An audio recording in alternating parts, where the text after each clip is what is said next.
참 요즘처럼 하늘에 가고 싶은 그런 강렬한 욕망이 정말 강수처럼 생기는 때가 또 과거에 어디 있었는지 모르겠습니다.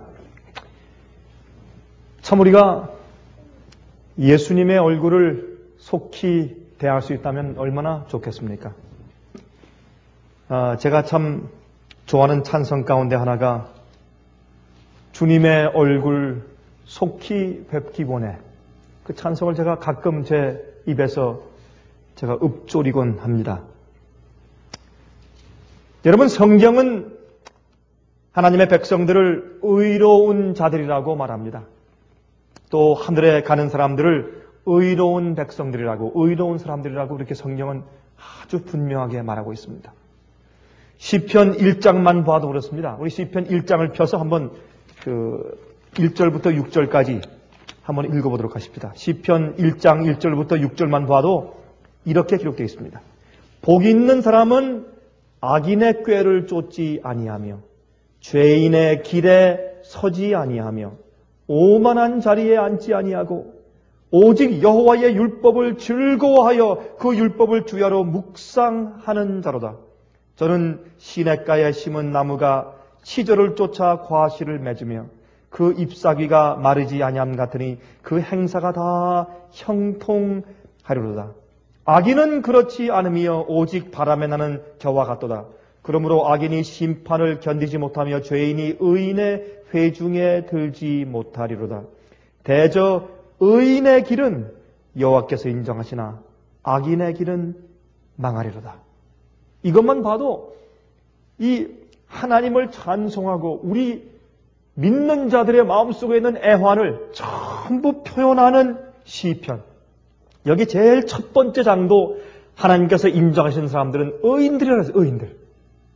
그래서 사실은 우리가 죄인들이 구원받는 것이 아니라 용서받고 의롭게 된 자들이 하늘에 가는 것입니다. 그래서 우리가 이 의인에 대해서 의롭게 산다는 것에 대해서 우리 오늘 저녁 같이 좀 말씀을 좀 연구해 보도록 하겠습니다. 저는 오늘 제가 의로운 사람, 그런 제가 제목으로 말씀드립니다. 의로운 사람. 그냥 하나님을 믿는 자들이 천국에 가는 것이 아닙니다. 의인들이 천국에 간다고 성경은 말하고 있습니다. 죄인들이 가는 것이 아니라 용서받고 의롭게 된 자들이 천국에 간다고 성경은 말하고 있습니다. 여러분, 창세기 6장을 좀 펴서 보십시다. 여러분, 이 성경에 의롭다라고 하는 표현이 나오기 시작하는 그 대목을 우리가 좀 읽어보도록 하십니다. 창세기 6장을 보시면 이 세상이 의에 대해서 너무나 낯설고 의에 대해서 정반대인 그런 형편 가운데 빠져 있을 때 하나님께서 의인을 일으키시고 의인이 있다는 것을 주님께서 알게 하십니다. 그래서 당대의 노아는 의로운 자였더라. 그렇게 말씀을 하고 있는 것을 볼 수 있습니다. 우리 창세기 6장 1절부터 11절까지 같이 읽어보도록 하십니다. 사람이 땅 위에 번성하기 시작할 때에 그들에게서 딸들이 나니, 여러분 여기에 있는 말씀은 이 셋의 아들들의 그 번성함을 말하는 것이겠죠. 셋의 자손들이 이제 태어나는데 거기서 또 딸들이 많이 생깁니다. 하나님의 아들들이 사람의 딸들의 아름다움을 보고, 여러분 물론 여기에 이 셋의 딸들도 있겠지만 여기에 하나님의 아들들이 하는 것은 셋의 아들들입니다. 그렇죠? 여호와의 이름을, 하나님의 이름을 부르기 시작하고 올바른 예배를 드린 의로운 자손들인 아담의 셋째 아들 셋의 자손들입니다. 그러나 여기에 사람의 딸들의 아름다움을 보고 그랬습니다. 여기 사람의 딸들은 가인의 자손들을 말하는 것이죠. 그래서 이제 그 당시에 이제 가인의 자손과 셋의 자손이 서로 따로따로 떨어져 살았던 것을 알 수가 있습니다. 하나님의 아들들이 사람의 딸들의 아름다움을 보고 자기들의 좋아하는 모든 자로 아내를 삼는지라. 여호와께서 가라사대 나의 신이 영원히 사람과 함께 하지 아니하리니 이는 그들이 육체가 됨이라. 여러분 이 뒤에 말씀이 그러나 그들의 날은 120년이 되리라 하시니라 그랬으니까 성령께서 그들과 함께 하지 않기 때문에 그들이 사람이 되었습니다. 여러분 로마서 8장을 보시면 하나님의 아들들은 누구냐 하면 성령의 인도하심을 받는 자들이 곧 하나님의 아들들이라고 했습니다. 그래서 마음 가운데 성령의 감동을 받는 것뿐만 아니라 성령의 인도함에 따라서 하나님의 뜻대로 사는 자들이 하나님의 아들들이고 의인들입니다. 성령의 감동은 누구나 다 받습니다. 세상에 술 주정뱅이도 마약 중독자도 사기꾼들도 가끔 양심의 가책을 느끼고 성령의 감동을 가끔 받습니다. 그러나 거기에 굴복하고 성령에 의해서 인도함을 받지 않습니다. 그러나 성경이 말하기를 성령의 인도함을 받는 자들이 하나님의 아들이고 그들이 의인들이라고 성경은 설명하고 있습니다. 여기에 많은 사람들이 큰 착오를 가지고 있는 것입니다. 마음에 그 뜨끔하고 그저 감정적인 그저 콧날이 시큰한 감동만 받으면 그러면 마음 가운데 성령의 은혜가 임한 줄로 아는 것입니다. 아닙니다. 그것은 성령의 감화를 받는 것이죠. 그것은 누구나 감화를 받는 것입니다. 그러나 자기의 마음이 주 앞에 굴복되고 주님의 제단 위에서 깨어진 경험이 없으면 예수님의 반석 위에 떨어져 깨어지고 내가 정말 내 옛생애를 포기하고 주님의 뜻대로 살려고 온전히 결심한 마음이 없으면 성령의 인도를 받는 사람이 아닌 것을 우리가 확실하게 해야 될 것입니다. 그런데 여기에 이 사람들이 이제 육체가 되었기 때문에 성령이 떠났기 때문에 그들이 이제 120년 이후에 이들이 죽게 됩니다. 그들의 육체가 이제 120년밖에 이제 세월이 없습니다. 당시에 땅에 네피림이 있었고 그 후에도 하나님의 아들들이 땅 사람의 딸들을 취하여 자식을 낳았으니 그들이 용사라 고대의 유명한 사람이었더라. 여러분 여기에 그 당시 사람들이 말이죠. 아마 이 노아 홍수 당시 사람들은 미개인으로 생각할지 모르지만 절대 아닙니다. 그 지식이 과학 지식이 놀랍게 발달했던 그런 아주 문명한 시대였습니다. 그때 네피림이 있었습니다. 그 당시 사람들은 어떻게 했는지 사람들이 그 몸체도 크고 장고고 오래 살았어요. 오래 살면서 굉장히 몸체도 크고 건강했습니다. 여러분 요즘에 점점 의학이 발달하고 먹는 음식이 발달하고 과학이 발달하고 편리해짐으로 사람들의 수명이 점점 연장되고 있죠. 여러분 보십니까? 옛날에 우리 한국에서 60세 할아버지 할머니는 환갑잔치 하면서 정말 오래 사셨다고 축하했습니다. 지금 60세 환갑잔치하면 사람들이 다 웃습니다. 60세 다 젊은 사람 같으니까. 누가 60세 잔치를 지금 합니까? 80순 잔치라죠. 7순 잔치도 요새 잘 안 해요. 한국에서는 말이죠. 8순 잔치라죠. 왜 80대 할아버지 할머니도 다 젊게 보이니까 이제. 얼마 안 있으면 200년, 300년 살 수 있다고 말하지 않습니까 지금. 여러분이 과학 문명의 바벨탑을 지금 쌓고 있지 않습니까? 복제하는 것과 이 내장들의 복제 기술을 통해서 앞으로 오래 살 것이라고 말하고 사람들이 어떻게 해요? 점점 건강해지고 체구도 커지고 있는 것입니다. 옛날 노아 홍수 때 거인들이 있었습니다. 네피림이 있었습니다. 그 후에도 하나님의 아들들이 사람의 딸들을 취하여 자식을 낳았으니 그들이 용사라 고대의 유명한 사람이었더라. 여호와께서 사람의 죄악이 세상의 관용함과 그 마음의 생각의 모든 계획이 항상 악할 뿌림을 보시고 땅 위에 사람 지으셨음을 한탄하사 마음에 근심하시고 가라사대 나의 창조한 사람을 내가 지면에서 쓸어버리되 사람으로부터 육축과 기는 곳과 공중의 새까지 그리하리니 이는 내가 그것을 지었음을 한탄함이니라 하시니라. 그러나 노아는 여호와께 은혜를 입었더라. 이 세상에 사는 사람들 마음 가운데 생각하고 계획하는 모든 것이 악했다 그랬어요. 여러분 지금 보십시오. 여러분 요즘에 보고 있는 저 남쪽에는 루이지애나와 그 다음에 그 미시시피에 있는 빌락시 골프포트 이곳에 카트리나 이 허리케인이 왔는데 여러분 제가 이 문제를 많이 지켜보면서 제가 내일 여러분들에게 제가 자세하게 사진을 제가 쭉 보여주면서 어떤 일이 벌어졌는지 제가 설명을 좀 드리겠습니다. 아마 한 150장 이상의 사진을 좀 자세하게 보여드리겠습니다. 여러분 참 너무나 놀라운 일이에요.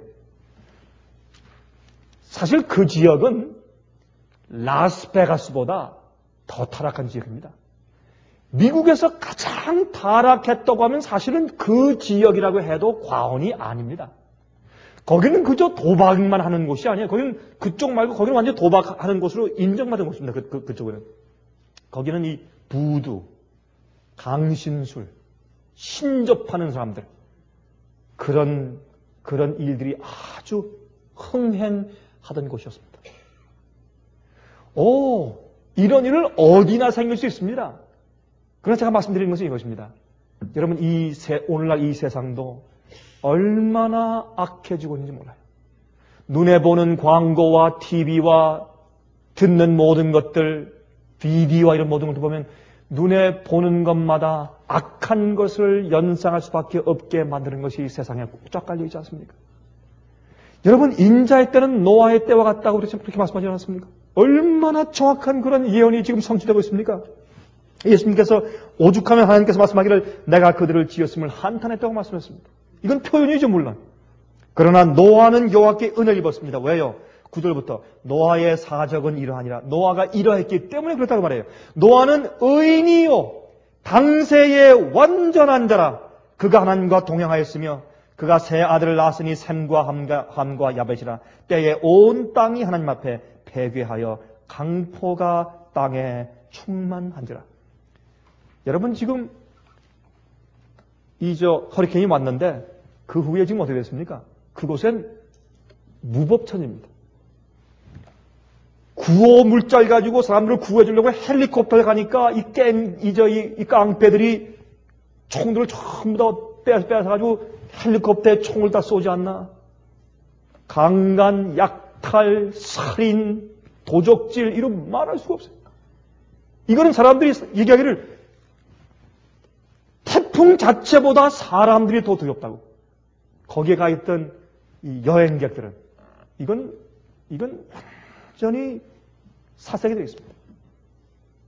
이것은 무슨 말합니까? 오늘날 이 세상의 어느 도시라도 저런 일이 생기면 그 후에 저렇게 된단 말입니다. 어느 도시, 세상의 어느 도시, 여러분 다 이름 대보세요. 이 세상의 어느 도시도 저런 참화가 닥치면 하루아침에 소돔 고모라와 폭도로 변할 수 있다는 것을 하나님께서 세상에 보여주시는 것입니다. 여러분, 소돔과 고모라 성을 멸망하기 전에 하나님께서 천사를 보내시면서 아브라함에게 말했습니다. 아브라함과 대화할 때 뭐라고 했습니까? 아브라함이 하나님이시여 10명만 있으면 제일 처음에 어떻게 해요?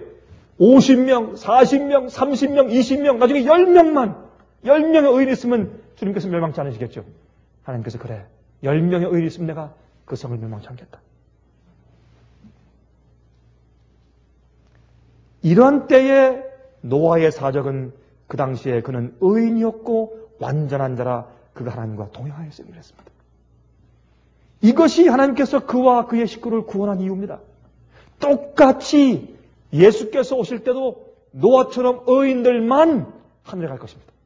이것이 오늘날 세상에 오해되어 있어요. 예수님의 십자가를 머리 가운데 그저 받아들이고 이해만 하면 하늘 가는 줄 아는 것입니다. 그러면 악한 사람과 멸망당하는 사람과 구원받는 사이의 차이는 예수님의 피가 우리를 구한다는 사실을 지식적으로 한 가지 인정하고 동의하고 받아들인 백지장 한 장 차이란 말입니까?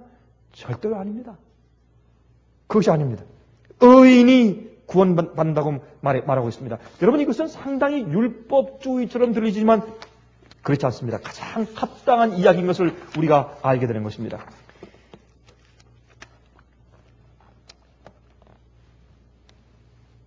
제가 이번에 그 허리케인을 보면서 여러 가지 설명들을 좀 들으면서 제가 깜짝 놀란 것이 있습니다. 이 루이지아나의 뉴올리언스에 있는 그쪽은 이 사발 그릇 이렇게 되어 있어요. 이렇게 사발 모양처럼 이렇게. 그리고 이쪽 옆에는 바닷물이 모여 있는 호수가 하나 있어요. 이쪽 옆에는 미시시피 강이 흘러요. 그 양쪽을 이렇게 뚝을 쌓아놨어요. 그러고 살던 도시예요. 이 허리케인 태풍이 올 때 3호 정도까지만 올 때 살 수 있는 뚝을 세워놨대요. 근데 이번에 온 것이 4호입니다. 디그리 4, 145마일 시속 속도로 불었어요. 그래서 그 댐이 세 군데가 무너져 버렸어요. 그게 그 댐이 아니고 리비, 이 담처럼 쌓은 거예요. 콘크리트로. 그게 무너져 버렸어요. 그러니까 양쪽에 물이 전부 들어오니까 도시의 어떤 군데는 물이 찼는데 그냥 홍수가 아니에요. 20피트. 여러분, 이건 말이 안 돼요. 제가 그걸 읽으면서 세상에 이럴 수가 있느냐. 이렇게 될 것을 오래전부터 경고했다. 이렇게 주의하라고. 근데 어저께 해가 떴으니까 내일도 해가 뜨겠지. 지금까지 태풍 왔는데 잘 피해갔으니까 또 태풍 왔는데 괜찮았는데 옛날 노아 홍수 때가 얼마나 꼭 같습니까? 지금도 꼭 그랬습니다. 괜찮겠지. 지금도 괜찮았는데 한 번도 비가 온 적이 없는데 노아 홍수 때 하루아침에 비가 왔습니다. 똑같은 일이 앞으로 곧 이 세상에 전체적으로 오는 것입니다. 하나님께서 이런 것을 우리에게 자꾸 보여주시는 이유가 있습니다. 전 이렇게 생각합니다. 1260년 동안의 중세기의 그 핍박시대 있죠. 교황권의 핍박시대. 그 교황권의 핍박이 끝나가고 있는 사실을 알려주기 위해서 1755년도에 유럽의 리스본의 대지진이 발생했습니다. 그것은 무엇입니까? 이제 1260년도의 핍박 기간이 거의 끝나가면서 내가 이 짐승에게 교황권에게 심판을 베푼다라고 하는 신호탄이었습니다. 잘 생각해 보세요. 성경의 마지막에 또 한 번 큰 대지진이 있는데 그것은 7째 재앙 때 생기는 대지진이에요.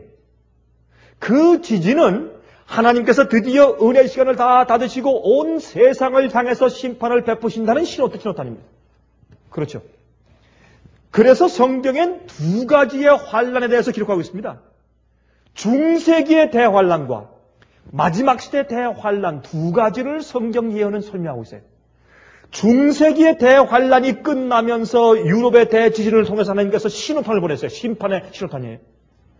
마지막에 7째 재앙 때 대지진을 통해서 하나님께서 세상에 마지막으로 심판을 퍼부으시고 이제 예수께서 재림하시는 데 대한 신호탄입니다. 그런데 저기 아시아 남쪽에 있었던 지난번 작년 12월 달에 있었던 쓰나미, 해일, 바닷속 지진, 이번에 태풍, 이 미국에 있는 이 태풍, 이거는 무엇에 대한 상징일까요? 이럴 수 있을까요, 혹시? 오늘날 다시 교황권과 개신교회가 손을 잡고서 바벨론 세력을 구축하고 있을 때 하나님께서 바벨론 세력에 대한 심판에 대한 신호탄일 가능성이 있을까요? 여러분 한번 생각해 보시기 바랍니다. 성경의 7일을 연구하면 하나님께서 반드시 천연재해들을 보내면서 어떠한 일이 있을 것에 대해서 계속 경고해 오신 것을 우리가 보게 됩니다. 이것은 참 심각한 일인 것을 우리가 생각할 수밖에 없게 되는 것입니다. 여러분, 그래서 성경은 인자의 때는 노아의 때와 같을 것이라고 말씀을 했어요.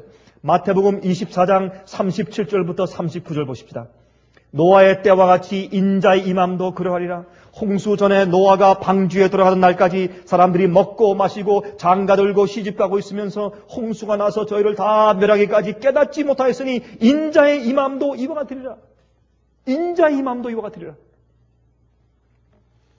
그때 노아는 세상을 향한 하나님의 사인이었습니다.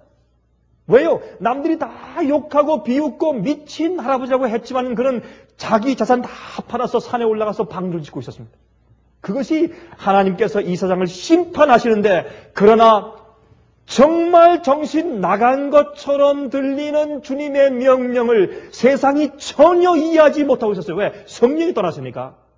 세상이 전혀 이해하지 못하고 있을 때 성령에 충만했던 의인 노아는 남들이 볼 때 정말 미친 짓 같은 일을 하고 있었는데 그게 의인이었어요. 그 사람이 의인이었어요. 당대 의인이었어요. 그래서 노아는 하나님께서 곧 이 세상에 심판을 베푸실 것이라는 것에 대한 세상을 향한 자기의 생애 자체가 사인이었습니다. 우린 우리 생애가 우리가 집에서 살고 우리가 계획하고 하는 우리 모든 생애가 세상 사람들 향해서 사인이 될 수 있어야 합니다. 여러분이시여, 이것은 참 우리가 한번 깊이 생각해 보아야 하는 이 일임에 틀림이 없는 것입니다. 하나님의 심판이 곧 임한다는 사인입니다. 홍수가 곧 온다는 사인입니다. 그는 그 당시에 당대의 의인이었습니다. 그 당시에 현대 기별에 충실한 의인이었습니다. 방주를 짓는 일로 그의 믿음을 표현했고 그의 의로움이 드러났습니다. 그가 방주를 지음으로 구원받은 것은 아니지만 방주를 짓는 것은 하나님의 명령을 신뢰하고 믿는 그의 믿음을 드러내는 것이 아닙니까? 그 당시에도 의로운 자만 구원받았어요? 그 당시에도 하나님을 믿던 사람들이 하나님을 믿고 인정하는 자들이 많았습니다. 그러나 하나님의 말씀대로 산 의인들만 구원받았어요. 마지막 시대도 마찬가지입니다. 주의 말씀대로 사는 의인들만 구원받아요. 한 분이 저에게 이번 주일에 전화 와서 하는 얘기가, 이런 큰 일이 미국에 생겼는데도 사람들이 눈 하나 깠다 하지 않는데 많은 사람들이 두려워하지 않습니다. 자기 집 앞에 그런 홍수가 와야 정신 차리고 슬퍼하지. 노아 때에도 사람들의 마음이 완악하고 마비된 상태에 있었습니다. 여러분 참 오히려 믿지 않는 사람들이 지금 달려가서 그 사람들 도와주고 돈을 내고 눈물을 흘리고 그 마음 가운데 정말 이 동정심을 가지고 정말 어쩔 줄 몰라하는 그런 표현을 믿지 않는 사람들이 더 잘해요, 지금. 어떤 의미에서. 의인은 하나님의 뜻대로 행하는 자들이 의인입니다. 아브라함도 당대 의로운 자라고 성경 말하지 않습니까? 여러분 생각해 보십시오. 아브라함이 애를 써서 이스마엘을 낳았어요. 여러분 애를 쓴 거 아닙니까? 애를 쓴 거죠? 아니 사라가 의심해서 여보 난 안 되니까 차라리 당신 내 여종 하갈과 함께 아이를 낳으시오. 그렇게 한 것은 잘못이지만 그러나 얼마나 수고를 하면서 애를 썼어요. 애를 써서 인간적으로 고안해내서 또 애를 쓰고 이렇게 해서 자식을 낳았어요. 그래서 어떻게 했습니까? 하나님께 아브라함이 하나님 이 이스마엘이나 하나님 앞에서 앞으로 축복받게 해주십시오. 하나님께서 아니라 내 본부인 사라에게서 날 아들 이삭, 사라에서 날 아들 그 아들을 통해서 내가 만민에게 세상에 복을 주겠다. 내가 내 후손을 사라에게서 날 자손을 통해서 내가 퍼뜨리겠다. 그때 어떻게 했습니까? 애써서 낳은 이스마엘을 아브라함이 포기했어요. 왜요? 하나님 말씀을 신뢰했기 때문에.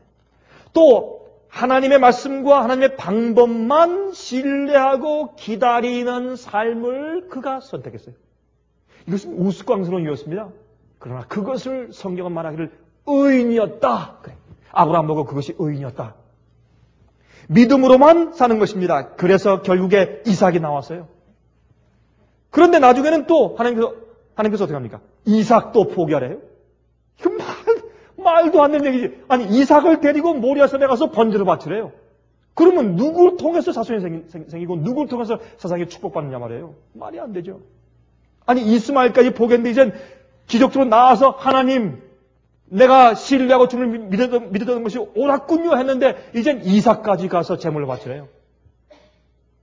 그때에 아브라함은 이삭까지도 포기하고 주님의 약속의 말씀을 신뢰하고 따라가기로 결심합니다. 그것을 성경은 의롭다라고 말했습니다. 그래서 아브라함은 그 당시에 의인이었습니다. 여러분 성경에 우리가 의인이 무엇인지 의가 무엇인지를 가만히 연구하면 너무나 분명한데 오늘 많은 그리스도인들이 이것을 오해하고 있기 때문에 주여 주여 하는 자마다 다 천국에 들어갈 것이 아니라 하늘에 계신 내 아버지의 뜻대로 하는 자라에 들어갈 것이라는 사실을 그들이 이해하지 못하고 살고 있는 것입니다. 그래서 하나님께서 그렇게 하신 것은 아브라함이 마음 가운데 하나님 아버지를 전적으로 따르고 신뢰하는 마음이 있는지를 테스트하신 것입니다. 의인들은 이런 테스트를 통과해야 합니다. 여러분과 저는 이 테스트를 반드시 통과해야 합니다. 하나님 우리 마음속에 있는 우리 동기를 살피기 원하시는 것입니다. 노아의 테스트는 현대 의인들의 테스트였습니다. 인자가 오시는 때는 노아의 때와 같다고 했어요. 사람들이 자기들이 사는 일에 정신이 없습니다.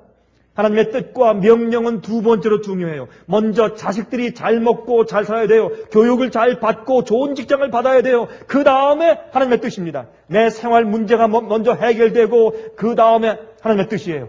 내 직장과 내 문제가 먼저 해결되고 그 다음에 주님의 뜻이에요. 여러분 이것이 노아 시대 사람들입니다. 그들은 먹고 마시고 시집가고 장가가며 이게 무슨 뜻이에요? 무슨 표현입니까? 우리가 이 땅에 살 때 반드시 해야 하는 기본적인 삶의 구조를 말하는 것이에요. 먹고 마시고 시집가고 장가가고 무슨 죄고 무슨 잘못입니까?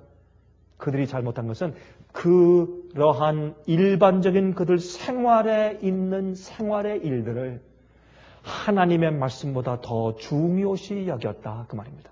거기에 정신이 팔려있는 상태를 말하는 것입니다. 다른 게 아니에요.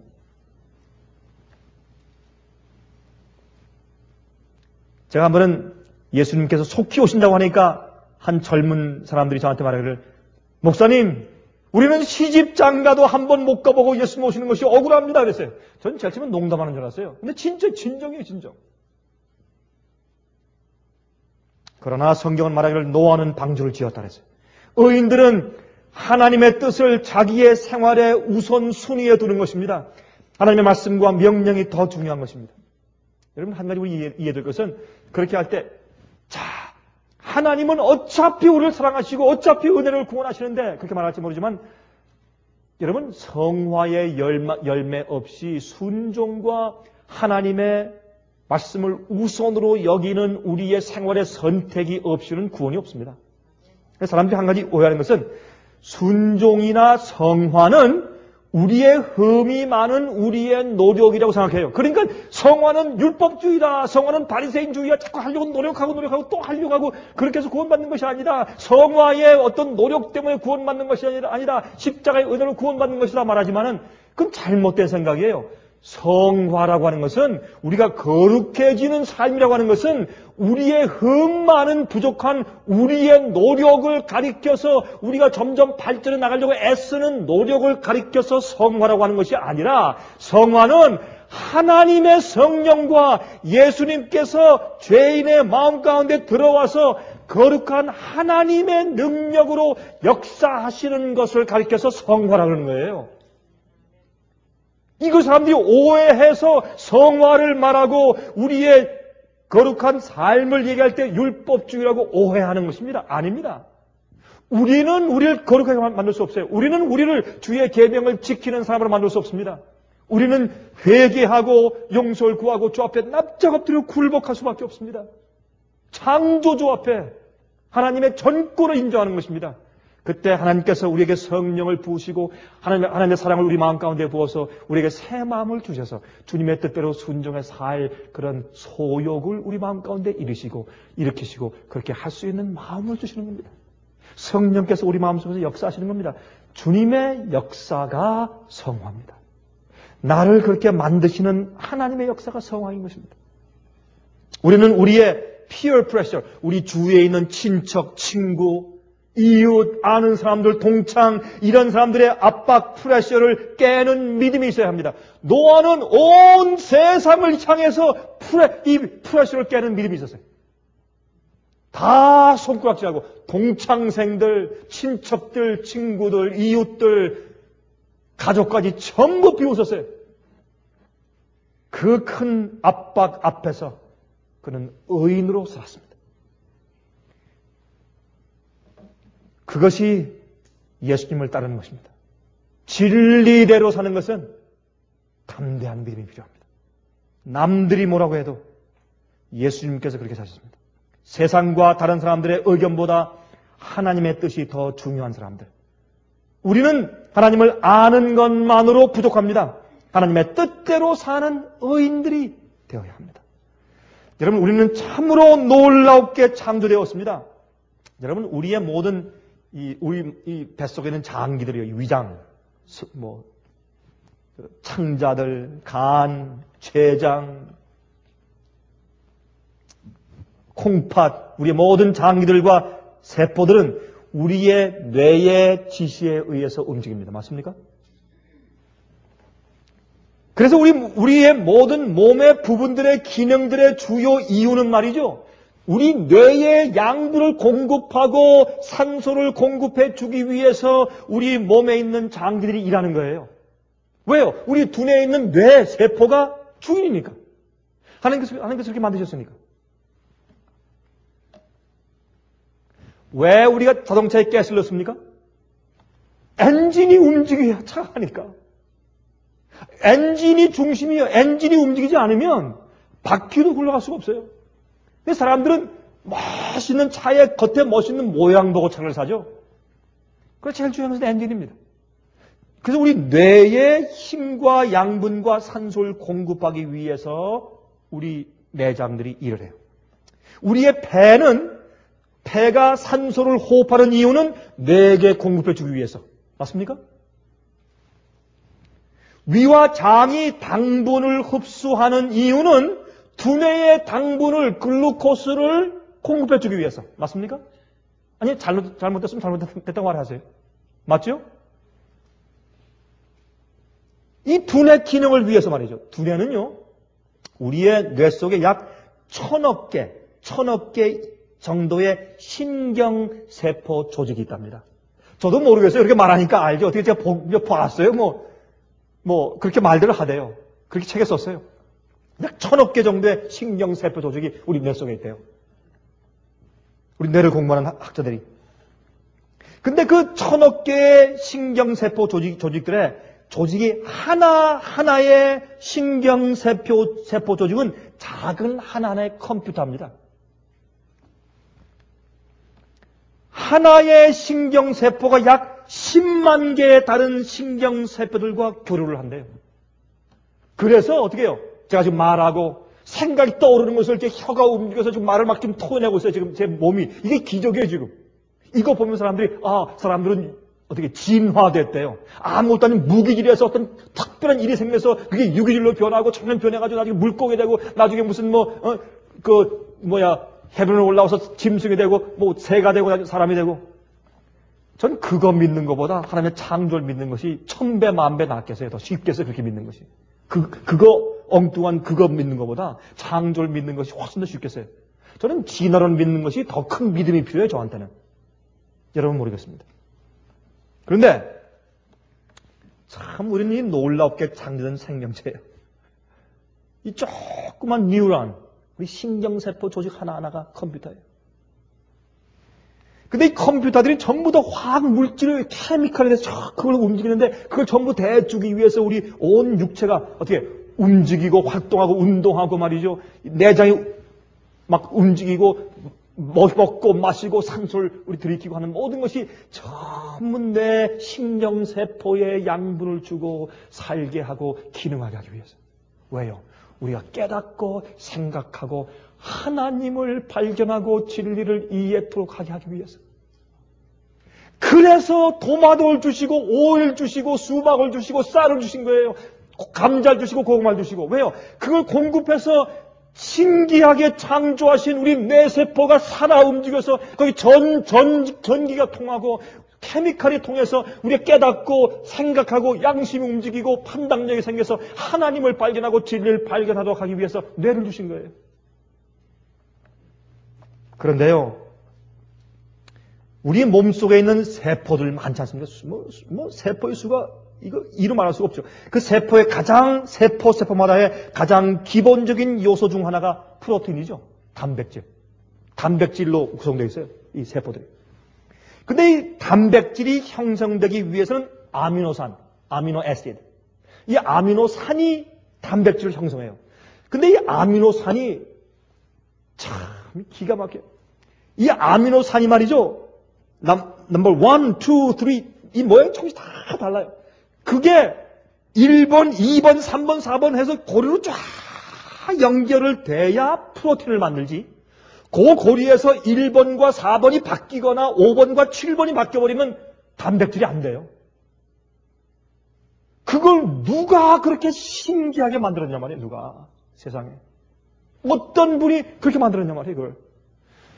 이게 나중에 그 속에 있는 세포 속에 엄청난 인포메이션을 공부하다가 뭘 우리가 발견했습니까? 최근에 들어와서. DNA, 유전인자. DNA 안에 어마어마한 보소관이 들어있어요. DNA 속에. DNA는 말이죠. 이 사람이 무슨 머리 색깔을 가질 것이다. 눈동자는 얼마나 크다. 색깔이 어떻다. 손톱이 어떨 것이다. 손가락이 길다, 짧다. 예? 이 사람은 키가 크다, 작다. 예? 뚱뚱하다, 아니면 날씬하다. 이런 모든 인포메이션이 DNA에 속에 들어가 있어요. 우리는 성경 말하기를 우리가 창조된 것이 어떻게 창조되었다고요? 신묘막측하다. 두려울 정도로 놀랍게 창조되었습니다. 라고 시편은 말했어요. 여러분 그런데요. 우리 세포 속에 전부 다 아미노산을 만드는 공장들이 매 세포 속에 들어있어요. 참, 이거 어떻게 우리가 이해해야 되는지, 그저, 하나님, 알겠습니다. 내가 영원히 배우겠습니다. 그렇게 할 수밖에 없어요. 우리가 뭘 안다고, 세상 사람들이 뭘 안다고, 이 큰 우주를 향해서 뭘 안다고 그 떠들는지 모르겠어요. 우리가 아는 게 없어요, 사실은. 창조하신 목적이 우리는 조물주를 위해서 그분의 뜻대로 살도록 하기 위해서 만드신 거예요. 그런데 사람들이 자기 시간, 자기의 노력, 자기의 그 체력, 자기의 달란트, 자기의 힘, 모든 자기의 돈, 모든 것을 가지고 자기 재미를 위해서 세상에서 자기를 위해서 살다가 허무하게 죽어버려요. 허무하게 허리케인 오면 소망 없이 그냥 죽어버려요. 여러분, 어제 말이죠. 얼음을 나눠주는데 자기 여동생이 얼음을 가서 먼저 받으니까 오빠가 화가 나니까 총으로 여동생을 쏴 죽여버리고 그 얼음을 가져갔어요. 뉴올린즈에서 어저께. 이게 짐승이에요, 사람이에요, 여러분. 여러분 생각하실 때 한국에서 요새 자식들이 부모를 죽이죠. 이게 짐승이에요, 사람이에요. 하나님께서 만들어주신 우리 두뇌를 의롭게 살지 아니하면 짐승 되는 거예요. 성령이 떠나버리면 그건 짐승이 사람이 아니에요. 그것만 봐도 하나님이 계세요. 인간의 창조의 목적을 가만히 봐도 조물주가 있어요. 우연히 생긴 게 아니에요. 어떻게 진화된 인간들에게 윤리가 있고 도덕이 있고 양심이 있냐 말이에요. 그것도 양심도 진화해요? 제가 보시오. 하나님을 두려워해야 돼요, 우리가 하나님. 의롭게 살지 않는 것은 짐승이요. 하나님을 모르는 것은 짐승이요. 노아 때의 사람들도 하나님을 알고 있었지만 그러나 방주를 짓지 않았고 방주에 들어가지 않았어요. 그래서 그들은 험하게 죽었어요. 여러분, 1980년대에 최고의 세계에서 특별히 미국에서 생화학자, 바이오케미스트, 생화학자들 중에서 하나였던 닥터 딘 캐년 박사가 책을 썼어요.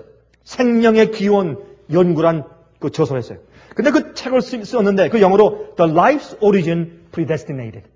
우리의 생명의 기원이 이미 예정되었다 하는 그런 식으로 책을 썼는데 그 사람은 이 진화론을 믿는 사람이에요. 진화론을 믿었어요. 우리는 이제 쓰면서 생명의 기원을 말하면서 우리 속에 있는 나중에 이제 이런 조그만 아메바가 나중에 쭉 되면서 세포가 되면서 Natural Selection에 의해서 자연적인 더 나아지고 발전하고 싶은 그런 소욕에 의해서 Natural Selection, 자연적인 선택에 의해서 점점 더 낮게 변조되어 가서 좋은 것을 향한 진화 때문에 우리 인간이 되었다. 그렇게 이제 쭉 썼어요, 이렇게. 이 생화학자니까. 참 우습죠. 근데 문제는, 아니, 그 아메바나 그 조그만 세포, 나중에, 아니, 그런 속에서 더 나아지려고 하는 소욕이 어떻게 또 생겼을까요? 그 진화는 또 어떻게 생겼을까요, 또? 참 무슨 얘기지만, 하여튼 그렇게 책을 썼어요. 근데 이 캐년 박사가 참 정직한 사람이에요. 그 사람은. 과학자거든. 정직한 사람. 깨끗하고 정직한 마음이 있어야지 과학을 똑바로 이해하는 거예요. 이 사람이 그렇게 다 한 다음에 강의를 하고 있는데 대학생 한 명이 손을 들어서 한 가지 단순한 질문을 한 그 질문 하나 때문에 이 사람이 깨어져 버렸습니다. 이 사람이 한 학생이 손을 들고 질문했어요. 근데 교수님 참 이상하네요. 그 엄청난 DNA의 인포메이션을 가진 첫 번째 오리지널 세포가 아무런 디자인과 설계 없이 제일 처음에 어떻게 생겼죠, 그러면? 이거는 우연히 있을 수 없고 이건 분명히 디자인과 설계를 통해서 어마어마하게 만들어졌다고 볼 수밖에 없는데 그러면 그거는 제일 처음에 오리지널 그 셀은 DNA 그 인포메이션은 어떻게 처음에 생겼습니까? 답변할 길이 없어요. 거기 막혀버렸어요, 이분이. 고민하고 하다가 이 정직한 사람이 하룻밤 그가 무릎을 꿇었답니다. 무릎을 딱 꿇고 하늘을 보면서 하나님이시여, 조물주시여, 나를 만드시고 세상을 설계하고 디자인한 분이시여, Where are you? 어디 계십니까? 만약 당신이 존재한다면 나에게 좀 보여주십시오. 굴복한 다음에 그가 그리스도인이 되었어요. 그 다음에 성경을 읽으면서 그가 무릎을 쳤어요. 아, 이런 과학적인 얘기가 이미 성경에 옛날부터 기록되어 있었는데 그는 지금 의인이 되어 있어요. 내가 지금 살고 내가 기도하는 모든 이유가 내가 생각하고 내 마음 가운데 있는 음식을 먹으면 위장이 다 이렇게 양분을 다 갈라가지고 다 나눠지고 이런 신기한 기계를 만드신 이유가 하나님이 내가 하나님을 위해 살다가 영원히 죽지 않고 하나님을 만나서 영원히 하나님을 만나서 살며 하나님을 찬양하도록 하기 위해서 만드셨구나. 그걸 이해했어요. 그래서 그는 의인이 됐어요. 그런 사람들은 자기 습관을 깨는 믿음이 생기는 것입니다. 여러분, 마크 트웨인 그 소설가는 말하기를 담배를 끊는 것은 참 쉬운 것이다 그랬어요. 왜? 그 이유는 나도 담배를 끊기를 1000번이나 결심했었지만 1000번이나 실패해봤으니까. 결심하기 쉽다고 말이에요. 그러나 습관들을 깨는 믿음이 있어야 돼요. 하나님께 기도하는 믿음입니다. 우리의 뇌를 길들여야 돼요. 나를 위해 살지 말고 하나님을 위해 살고 남을 위해 사는 그런 사람의 의로운 습관을 내 뇌에 훈련을 시켜야 돼요. 의로운 습관은 길들여야 합니다. 나쁜 습관도 습관으로 된 것이에요. 그래서 3살 버릇이 80까지 가는 것입니다. 우리는 의로운 습관을 성경대로 길들여야 합니다. 그런 자가 앞으로 죽어도 부활하고 예수께서 오실 땐 죽지 않고 영원히 사는 것입니다. 의로운 자가 하늘에 갑니다. 의로운 자가 하늘에 갑니다. 여러분한테 너무 쉬운 얘기입니까, 여러분?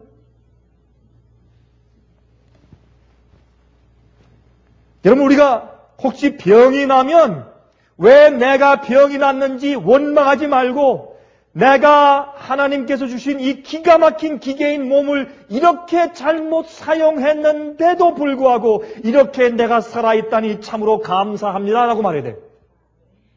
그렇게 해야 돼요. 근데 병 나면 막 원망하고 내가 병 났는지 짜증 부리고 그래. 우리는 하나님의 은혜로 살고 있고 하나님의 선물로 생명을 가지고 살고 있는 거죠. 우리 호흡 자체가 이게 기적이에요. 어떻게 심장이 그냥 뛰어요? 배터리도 갈아주지 않는데 심장이 계속 뛰면서 우리 호흡을 하면 그것이 우리의 두뇌를 살려요. 여전히 공기와 물과 음식을 공급하심으로 2번째 기회를 계속 매일 주시는 것입니다. 노아는 그 당대의 의로운 자였습니다. 하나님의 뜻대로 산 자였습니다. 하나님의 말씀대로 순종하여 사는 것이 의로운 것이고 그는 그래서 의롭다고 인정받았습니다. 노아가 자기가 설교한 대상들을 구원하지는 못했어도 자기 가족은 구원했잖아요. 맞습니까? 그러면 성공했죠. 노아는 자기가 설교한 대상들은 구원하지 못해도 자기 가족은 구원했어요. 저도 그게 제 기도예요. 제가 이제 여기 글을 좀 읽고 마치겠습니다. 이렇게 말씀드리겠습니다. 이것은 A.W. 토저 목사님이 쓴 글인데 이 A.W. 토저 목사님은 이 Christian and Missionary Alliance 그 교회에서 참 훌륭한 교수요, 목사요, 전도자였습니다. 참 경건한 분이었어요. 근데 그분이 쓴 글 가운데서 그리스도인의 외로움이라는 글이 있습니다. 한번 들어보십시오. 이게 이 땅에 사는 의인의 외로움이에요. 노아가 그런 외로움을 느꼈어요. 아브라함이 그런 외로움을 느꼈습니다. 다니엘이, 엘리야가, 침례 요한이 그런 외로움을 느끼면서 살았어요. 한번 들어보세요. 그리스도인이 느끼는 외로움은 이 죄된 세상에서 하나님과 동행하는 데서 기인한다. 그 하나님과 함께한 노정은 거듭나지 않은 이 세상뿐만 아니라 다른 그리스도인들과의 교제로부터도 그를 자주 분리시키곤 한다. 하나님께서 주신 그의 본성은 그리스도의 사랑에 심취된 자신의 몰두와 염원 및 갈망함을 이해할 수 있는 동료들과의 교제를 절실히 원하고 있다. 하지만 그의 친구들 중에서도 자기의 내적인 경험을 공감하는 이들이 거의 없기에 그는 혼자 그 길을 걸어갈 수밖에 없는 것이다. 이러한 인간적인 이해를 향한 채워지지 못한 구약 선지자들의 갈망은 때때로 항변적인 하소연으로 표출되기도 했으며 우리의 구세주께서도 똑같은 고통을 겪으셨던 것이다. 실제적으로 내적 경험 속에서 성스러운 하나님의 임재 속으로 들어간 체험을 한 그는 자신을 이해해 줄 수 있는 사람들이 많이 없음을 발견하게 된다. 그는 자신이 가지고 있는 관심사의 최고 대상이 되고 있는 주제에 대하여 대화를 나눌 만한 사람들이 없기에 주위에서 진행되는 시끄러운 종교적인 대화 가운데 침묵으로 일관하거나 아니면 다른 그 무엇에 몰두해 있는 듯이 보이곤 한다. 그리고 이런 인상 때문에 그는 재미없고 지나치게 심각한 사람으로 평을 받게 되고 사람들은 그를 피하게 되며 점점 그와 그가 속한 사회 사이에는 간격이 더 넓게 벌어지게 된다. 이런 중에 그는 옷깃에서나마 모략과 침향 및 상하 궁정의 계피 냄새를 풍기는 친구들을 구하려고 애쓰지만 결국 거의 발견하지 못하고 그 옛날 마리아처럼 이 모든 경험을 그의 가슴 속에 담고만 있게 되는 것이다. 그리고 바로 이러한 외로움이 그로 하여금 다시 하나님에게 자신을 내어 던지게 만드는데 인간적인 교제를 발견하지 못한 그의 무력함은 그로 하여금 다른 모든 곳에서 찾지 못한 그것을 하나님 안에서 구하도록 만드는 것이다. 옛날도 그렇고 지금도 그렇고 주의 말씀대로 사는 의인들은 사실은 외롭습니다. 그래서 히브리 12장 22절부터 24절을 말씀하기를 그러나 너희가 이른 곳은 시온산과 살아계신 하나님의 도성인 하늘의 예루살렘과 천만 천사와 하늘에 기록한 장자들의 총회와 교회와 만민의 심판자이신 하나님과 및 온전케 된 의인의 영들과 새 언약의 중보이신 예수와 및 아벨의 피보다 더 낫게 말하는 뿌린 피니라 그랬어요. 하늘에 가면 의롭게 된 자들만 있는데 거기에 누가 옵니까? 하늘에 기록한 장자들의 총회가 거기 와요. 모든 다른 세계들의 대표자들이 모일 때 거기에 이 땅에서 구원받은 의인의 영들도 거기에 있습니다. 여러분, 세상에 노아의 때와 비슷한 징조들로 가득 차서 오는데 우리가 의인 돼서 생활하기 위해서 최선을 다하시기를 간절하게 바랍니다. 자비가 충만하셔서 저희의 삶을 지금까지 연장해 주시고 사랑해 주신 주님의 은혜를 만만이나 감사하옵나이다. 하늘에 계신 아버지시여 주님께서 오늘도 우리에게 생명을 주시고 살게 하시고 양분과 공기를 주셨습니다. 주여 우리의 두뇌가 지금 판단하고 움직여서 우리가 말씀을 듣고 이해할 수 있게 해주셨습니다. 우리가 창조받은 목적대로 하나님께 찬송을 돌리기 위해서 살 수 있도록 해주시옵소서. 세상의 심판이 임하고 주님께서 이 땅에 속교실 징조로 하늘에 보여주실 때에 정말 우리가 의로운 자가 되게 해주시옵소서. 세상에 주의 말씀대로 사는 것이 우리 생의 가장 우선순위가 되게 해주시고 저희를 도와주시고 정결케 해주시옵소서. 주님의 뜻대로 사는 것이 즐거울 수 있도록 저희를 만들어 주시옵소서. 살아계신 예수 그리스도 이름으로 간절하게 기도합나이다. 아멘.